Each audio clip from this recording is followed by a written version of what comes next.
Welcome students and my day parents. JW 2026 ఎగ్జామినేషన్కి 20 days మాత్రమే time ఉంది.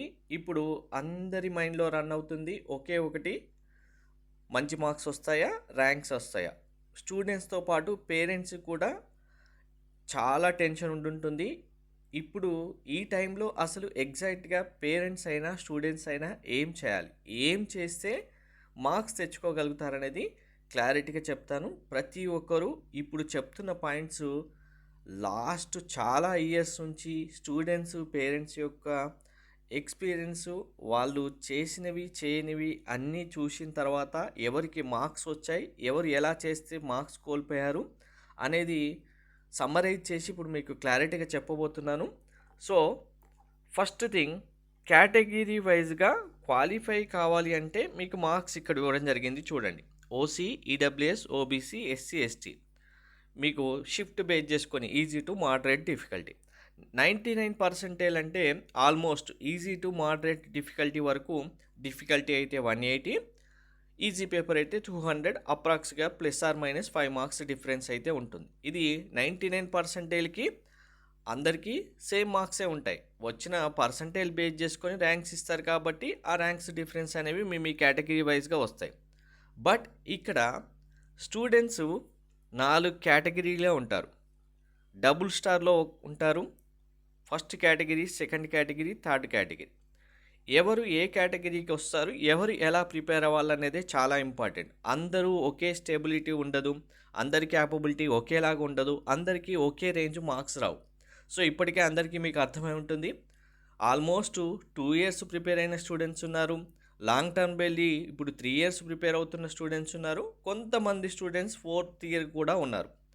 So అందరూ అన్ని కేటగిరీస్లో ఎవరు ఎలా ప్రిపేర్ అవ్వాలి ఈ 20 డేస్ అనేది చాలా చాలా ఇంపార్టెంట్ అండ్ క్రూషియల్. ముఖ్యంగా పేరెంట్స్ ఏం చేయాలనేది కూడా చెప్తాను చూడండి.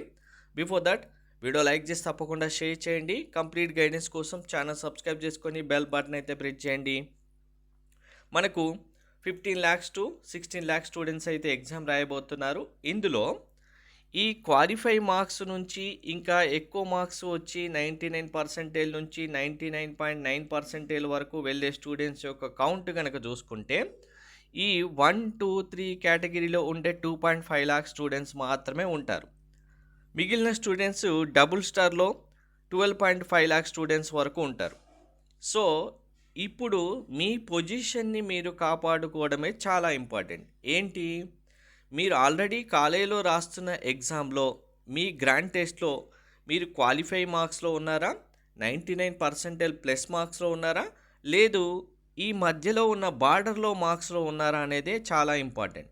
సో క్వాలిఫై మార్క్స్లో ఉన్న వాళ్ళు ఫస్ట్ కేటగిరీ, ఈ బార్డర్ మార్క్స్లో ఉన్న వాళ్ళు స్టూడెంట్స్ సెకండ్ కేటగిరీ, 99+% స్కోర్లో ఉన్నవాళ్ళు ఈ థర్డ్ కేటగిరీ కిందికి రావడం జరుగుతుంది. సో ఇప్పుడు జస్ట్ క్వాలిఫై అవుతున్నారంటే కన్ఫామ్గా మీకు సీట్ వస్తుందని కాదు, అడ్వాన్స్డ్ ఎగ్జామినేషన్ మీరు రాయొచ్చు, ఐఐటికి వెళ్ళడానికి పాసిబిలిటీ ఉంటుంది. ఈ మిడిల్లో స్కోర్ వస్తున్న స్టూడెంట్స్ అయితే కనుక మీరు ఎక్స్పెక్ట్ చేసిన కాలేజ్ సీట్ కాకుండా ఏదో ఒక సీట్ రావడానికి ఛాన్స్ ఉంటుంది. 99+% ఇంకా ఇంక్రీజ్ చేసుకుంటున్న స్టూడెంట్స్ అయితే కనుక మీకు వచ్చిన పర్సంటేజ్ ఇంకా హై ర్యాంక్ బేస్ చేసుకొని మంచి టాప్ స్కోర్ బేస్ చేసుకొని మీరు కావాల్సిన కాలేజీలో జాయిన్ అవ్వడానికి రెడీగా ఉన్న స్టూడెంట్స్ కేటగిరీలో మీరు వస్తారు. ఈ 1, 2, 3 కేటగిరీ స్టూడెంట్స్ ఎంత ఇంపార్టెంటో డబుల్ స్టార్ కేటగిరీలో ఉన్న ఈ 2.5 lakh స్టూడెంట్స్ కూడా అంతే ఇంపార్టెంట్. వీళ్ళు గ్రాండ్ టెస్ట్లో మార్క్స్ రావట్లేదంటే మరి ఈ 2 years చదవలేదా అంటే కాదు, చదివారు. అందరు స్టూడెంట్స్ చదువుతారు. పేరెంట్స్ ముఖ్యంగా గుర్తుపెట్టుకోవాల్సింది ఒకటే ఏంటంటే క్యాపబిలిటీ. ఎవరి క్యాపబిలిటీ తగ్గట్టుగా వారు మార్క్స్ తెచ్చుకుంటారు.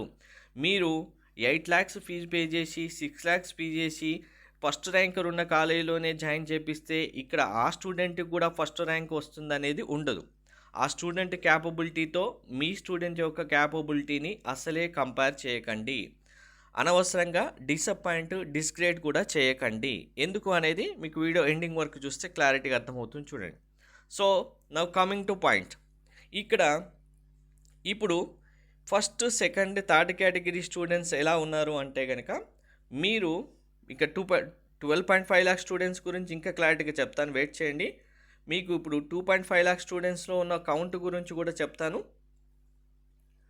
సో ఇప్పుడు ఈ థర్డ్ కేటగిరీ 99% ఎబోవ్ ఉన్న స్టూడెంట్స్ ఏంటి, మీరు ఆల్రెడీ రేస్లో ఉన్నారు, మీకు కన్ఫామ్గా టాప్ కాలేజీలో సీట్ రావడానికి ఛాన్స్ ఉన్న రేస్లో ఉన్నారు. రేసులో మీకంటే ముందు ఎవరు రాకుండా మీ పొజిషన్ని మీరు కాపాడుకోవడం చాలా చాలా important. Next coming to second category, ఈ మిడిల్లో ఉన్న స్టూడెంట్స్, మీరు ఎక్స్పెక్ట్ చేసిన సీట్ రాకపోవచ్చు, మార్క్స్ రేంజ్కి దగ్గరగా ఉన్నారు, కొంచెం కష్టపడితే రీచ్ అవ్వడానికి ఛాన్స్ ఉన్న కేటగిరీలో ఉన్నారు. సో మీ పొజిషన్ని మీరు చేంజ్ చేసుకోవడానికి ఇప్పుడు సెషన్ 1లో పాసిబుల్ కాకపోయినా మీకు పాజిటివ్గా సెషన్ 2 అయితే ఉంది. సో ఇప్పుడే మీరు డిసప్పాయింట్ అవ్వాల్సిన అవసరం లేదు. ఇక్కడ 99% ఎబోవ్ ఉన్న స్టూడెంట్స్ని క్రాస్ చేసి మీరు ముందుకు వెళ్ళడానికి కన్ఫామ్గా మీకు 100% ఛాన్స్ అయితే ఉంది. ఆ ఛాన్స్ మిస్ అవ్వకూడదంటే ఇప్పుడు మీరు ఏం చేయాలి అనేది కూడా చెప్తాను చూడండి. నెక్స్ట్ ఇంకా క్వాలిఫై రేంజ్లో ఉన్న వాళ్ళు మీ క్వాలిఫై స్కోర్ని తగ్గకుండా చూసుకోవడమే చాలా ఇంపార్టెంట్. సో ఈ 3 కేటగిరీలో ఇప్పుడు నేను చెప్పినట్టుగా స్టూడెంట్స్ మీరు ఏం చేయాలి అంటే కనుక, first thing, very first one, మీరు ఇంకా న్యూ చాప్టర్స్ని అనవసరంగా స్టార్ట్ చేసి ఏ మిరాకిల్ జరుగుతుంది అని మాత్రం ఎక్స్పెక్ట్ చేయకండి. ఆల్రెడీ ఏ చాప్టర్స్ ప్రిపేర్ అయ్యారు, ఏ చాప్టర్స్ నుంచి మార్క్స్ వస్తాయి, మీరు ఏ చాప్టర్స్ చేయగలుగుతారు అనేది అర్థమైపోతుంది. ఇంకా ఒక న్యూ చాప్టర్ స్టార్ట్ చేస్తే ఇంకొక 2 మార్క్స్ వస్తాయో ఇంకో 1 మార్క్ వస్తాయో అని చెప్పి అనవసరమైన ఎక్స్పెక్టేషన్స్కి వెళ్ళి ఎక్కువ స్కోర్ ఇంకా ఎక్కువ అవుతుందని చెప్పి 20 డేస్లో మిరాకిల్ జరుగుతుందని మాత్రం ఎక్స్పెక్ట్ చేయకండి. ఎటువంటి మిరాకిల్స్ జరగవు. 2 ఇయర్స్ చదివిన సిలబస్ను 20 డేస్లోనే మీకు రివైజ్ చేసుకోవాలి అంటే ఇంకా న్యూ చాప్టర్స్ టచ్ చేయడం వల్ల వచ్చే యూజ్ ఏమీ ఉండదు. సో బేసిక్స్ కంపల్సరీగా నేర్చుకోండి. షార్ట్ నోట్లోనే మీరు ఏదైతే షార్ట్ నోట్ ప్రిపేర్ చేసుకున్నారో దాని నుంచే ప్రిపేర్ అవ్వండి. మైండ్ మ్యాప్స్ యూజ్ చేసుకోండి. మీకు మైండ్ మ్యాప్స్ లేవంటే నేను టెలిగ్రామ్, వాట్సాప్ ఛానల్లో అప్లోడ్ చేస్తాను, చూసుకోండి. డిస్క్రిప్షన్లో లింక్ ఇస్తాను. గ్రాండ్ టెస్ట్ కంపల్సరీగా రాయండి. గ్రాండ్ టెస్ట్ రాసిన తర్వాత ఎర్రర్స్ కరెక్షన్ చేసుకోండి. ఇక్కడ చాలామంది స్టూడెంట్స్ మేము చాలా పర్ఫెక్ట్గా చదువుతున్నాం, మాకు మార్క్స్ వస్తున్నాయి, ఇంకా గ్రాండ్ టెస్ట్ రాయడం 3 అవర్స్ టైం స్పెండ్ చేయడం వేస్ట్ అవుతుంది అని చెప్పి పక్కన పెట్టే వాళ్ళు ఉన్నారు. ఇలాంటి వాళ్ళు ఫైనల్గా మార్క్స్ లాస్ అయ్యే వాళ్ళే అవుతారు. ఎందుకంటే ఇప్పుడు మీరు చాలా ఫిట్గా ఉన్నారు, మీరు వాకింగ్ చేస్తారు, చాలా హెల్తీగా ఉన్నారు, రన్నింగ్ రేస్ ఒకటి ఉంది ఒక 10 డేస్ తర్వాత అంటే సరే లాస్ట్ రోజు మనకు హెల్తీగా ఉన్నాం కదా, రన్నింగ్ రేస్ పార్టిసిపేట్ చేసి నేనే ఫస్ట్ ప్రైజ్ తెచ్చుకుంటానంటే వస్తుందా? ఆల్రెడీ ప్రాక్టీస్ చేస్తున్న వాళ్ళు ఆ రన్నింగ్ ఎలా చేయాలి, ఎంత స్పీడ్లో వెళ్ళాలి, బిగినింగ్ ఎలా చేయాలి, మిడిల్లో ఎలా వెళ్ళాలి, లాస్ట్ ఫైనల్ ల్యాప్లో ఎలా వెళ్ళాలి అనేది వాళ్ళ ప్రాక్టీస్ బట్టి వాళ్ళు చేస్తారు, విన్ అవుతారు. ఇక్కడ నేను హెల్తీగా ఉన్నానులే, ఫిట్గా ఉన్నానులే, ఆ రోజే వెళ్ళి రన్నింగ్ చేసి ప్రైజ్ తెచ్చుకుంటాన్న వాళ్ళు చేస్తారా? అది పాసిబుల్ అవుతుందా? అది కూడా అంతే. గ్రాండ్ టెస్ట్ రాయకుండానే డైరెక్ట్గా నేను మార్క్స్ తెచ్చేసుకుంటాను, నేను టాప్ స్కోరర్ అవుతున్న వాళ్ళు అనుకుంటే అది బ్లండర్ మిస్టేక్ అవుతుంది. అలాంటివి మాత్రం చేయకండి. నెక్స్ట్ పేరెంట్స్, ఇది ముఖ్యంగా మీకోసం. కంపల్సరీగా స్టూడెంట్కి ఎటువంటి ప్రెజర్ ఇవ్వకండి, కంపారిజన్ చేయకండి, డిస్ట్రాక్షన్ చేయకండి, డిస్టర్బెన్స్ చేయకండి. మిగిలిన స్టూడెంట్స్కి మీరు ఏదైనా చేయాల్సి ఉంటే ఆల్రెడీ ఇప్పటికే చేసి ఉండాలి, 2 ఇయర్స్ టైంలోనే చేసి ఉండాలి, అదంతా అయిపోయింది. ఇప్పుడు ఈ 20 డేస్లో మీరు ఎటువంటి ప్రెజర్ పెట్టడం వల్ల, ఎటువంటి కంపారిజన్ చేయడం వల్ల ఏ యూజ్ ఉండదు. మనకు దగ్గర మ్యాజిక్స్ ఏమీ లేవు. జేఈ లాంటి ఎగ్జామినేషన్లో, నీట్ లాంటి ఎగ్జామినేషన్లో ఎటువంటి మ్యాజిక్స్ జరగవు, మిరాకిల్స్ జరగవు. చదివిన స్టూడెంట్స్ మాత్రమే మార్క్స్ తెచ్చుకుంటారు, ర్యాంక్స్ తెచ్చుకుంటారు. చదివిన స్టూడెంట్స్ అంటే అందరూ చదువుతారు, వాళ్ళ క్యాపబిలిటీ చేంజ్ చేసుకున్న వాళ్ళు, ప్రాక్టీస్ ఎక్కువ చేసిన వాళ్ళు మాత్రమే ఇక్కడ సక్సెస్ అవుతారు. సో ఇప్పుడు మీరు ప్రెజర్ పెట్టడం వల్ల అరే బాబు పాపకి ఇన్నే తక్కువ మార్క్స్ వస్తున్నాయి ఏంటి, ఇన్ని రోజులు ఏం చేశారు, మీరు చదవలేదా, ఇప్పుడు ఎలా ర్యాంక్ రాకపోతే ఎలా, మార్క్స్ ఇలాంటి క్వశ్చన్స్ అన్నీ వదిలేయండి, ఇంకా అయిపోయింది. మీరు చేయడానికి, అక్కడ కాలేజ్ వాళ్ళు చేయడానికి, స్టూడెంట్ చేయడానికి ఏమీ లేదు. ఈ 20 డేస్ని only revision revision revision, basics వదిలేయకుండా షార్ట్ నోట్స్లో ప్రిపేర్ అవుతూ, మైండ్ మ్యాప్స్ యూజ్ చేసుకొని, గ్రాండ్ టెస్ట్ రాస్తూ, అందులో వచ్చిన ఎర్రర్స్ కరెక్షన్ చేసుకొని, మళ్ళీ అదే చాప్టర్స్లో ఎర్రర్స్ ఎక్కువ అవుతున్నాయంటే కరెక్షన్ చేసుకోవాలి తప్ప ఇంకా ఏమీ చేయడానికి వీల్లేదు. వెరీ ఇంపార్టెంట్, హెల్తీగా ఉండడం చాలా ఇంపార్టెంట్. ఇన్ టైంలో స్లీప్ ఉండాలి, ఫుడ్ కరెక్ట్గా ఉండాలి. కంపల్సరీగా ఎగ్జామ్ హాల్లో ఎటువంటి ప్రెషర్ లేకుండా మీరు రాయాలంటే ఎంత హెల్తీగా ఉంటే అంత బెస్ట్. సో ఇప్పుడు ఈ 12.5 లాక్ స్టూడెంట్స్ మరి మేము ఈ 1 కేటగిరీకో 2 కేటగిరీకో 3 కేటగిరీకో రాలేమంటే ఎస్, మీకు 100% ఛాన్స్ ఉండి రావడానికి. మీరు ఇప్పుడు ఈ 20 డేస్లో మీరు చేయాల్సింది ఏంటి అంటే మీరు కొన్ని న్యూ చాప్టర్స్ పిక్ చేసుకోండి. ఇంకా మీకు ఏవైతే చదివితే ఈజీగా అవుతాయో ఒక 10 డేస్ వరకు ఒక న్యూ చాప్టర్స్ డైలీకి ఒక 1 చాప్టరో 2 చాప్టర్సో మీ వల్ల పాసిబిలిటీ అయినవి న్యూ చాప్టర్స్ పిక్ చేసుకొని ఆ న్యూ చాప్టర్స్ని మార్క్స్ తెచ్చుకునేలాగా ట్రై చేసి అట్లీస్ట్ క్వాలిఫై రేంజ్కి వెళ్తారా లేదు ఈ మిడిల్ రేంజ్కి వెళ్తారా అనేది చూసుకోండి. అలా చూసుకుంటే మాత్రమే మీరు సక్సెస్ అవ్వగలుగుతారు. మీరు ఇప్పుడు ఉన్న రేంజ్ మీకు ఆల్రెడీ గ్రాండ్ టెస్ట్లో వస్తున్న మార్క్స్ మీకు అసలు క్వాలిఫై మార్క్స్ రేంజ్లో కూడా లేవు అంటే మీరు ఎలాగో న్యూ చాప్టర్స్ కంపల్సరీగా తీసుకోవాల్సిందే. దాంతోపాటు మీరు చేయాల్సింది కంపల్సరీగా ఇంకా ట్రిక్స్ యూజ్ చేయాలి, టిప్స్ యూజ్ చేయాలి, చీట్ కోడ్స్ అయితే యూజ్ చేయాలి, తప్పదు. ఎందుకు అంటే ఇది ఓన్లీ వీళ్ళకి మాత్రమే చెప్తున్నాను నేను, ఈ 3 కేటగిరీలో ఉన్న వాళ్ళకి కాదు, గుర్తుపెట్టుకోండి. ట్రిక్స్, టిప్స్, చీట్ కోడ్స్ మీకు నెక్స్ట్ ఫర్దర్ వీడియోస్లో చెప్తాను. మీరు ఇప్పుడు ఎగ్జామ్ రాసినా కూడా ఎలాగో క్వాలిఫై మార్క్స్ రేంజ్లోకి ఏదో ఒక సీట్ వచ్చే రేంజ్లోకి వెళ్ళడం లేదు కాబట్టి కొన్ని న్యూ చాప్టర్స్ తీసుకొని చదివి ఈ ట్రిక్స్, టిప్స్ యూజ్ చేసి చీట్ కోడ్స్ యూజ్ చేసి ఏమైనా మార్క్స్ ఇంక్రీజ్ చేసుకుంటే మీరు ఏదో ఒక కేటగిరీలోకి వెళ్తే అప్పుడు మీకు ఒక బెనిఫిట్ వస్తుంది. అంతే తప్ప ఇప్పుడు మీరు మ్యాజిక్ అయితే చేయలేరు, మీ వల్ల పాసిబిలిటీ అయితే ఏదీ లేదు.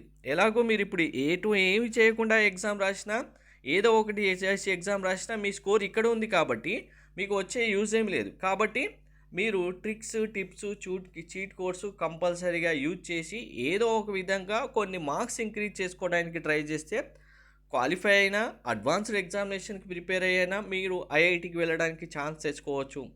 ఇక్కడ ఈ మాట అనగానే చాలామందికి డౌట్ రావచ్చు, అసలు మార్క్సే రావట్లేదంటే ఐఐటి సీట్కి వెళ్తారంటే ఎస్, 100% వెళ్తారు.